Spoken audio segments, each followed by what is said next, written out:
কি রে, গুজগাছ ছেড়ে দিয়ে গঙ্গার ধারে বসে আছিস একা? তুই তো আবার চলে যাবি।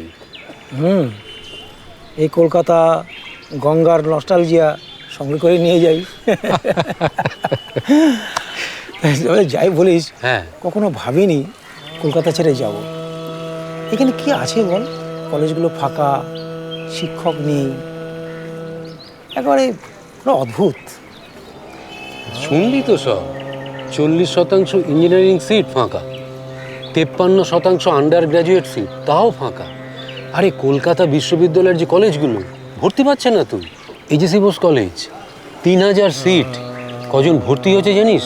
মাত্র 840 জন। সবাই বাইরে চলে যাচ্ছে জানিস, কেউ চাকরি খুঁজে যাচ্ছে, কেউ পড়াশোনা করতে যাচ্ছে।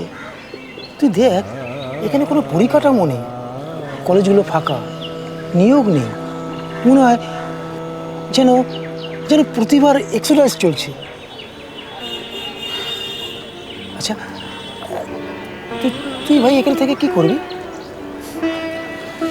কি আর করবো রে, স্বপ্ন তো ছিল অনেক।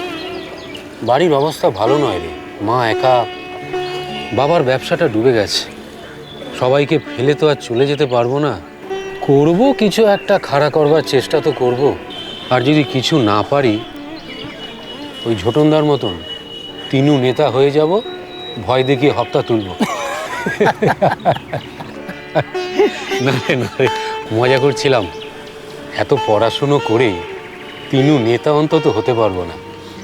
একটা সেলফ রেসপেক্ট আছে না বস? ঠিকই বলেছিস। তাই বস, হ্যাঁ, তুই আর যাই করিস, তুই আমাকে প্রমিস কর তুই কখনো হারবি না। চেষ্টা তো করবো রে, কিন্তু আমাদের প্রজন্মটা হেরে গেল। এত পড়াশুনো করে, বই পড়ে, সার্টিফিকেট জোগাড় করে শেষমেশ কিচ্ছু নেই রে। All comes to zero.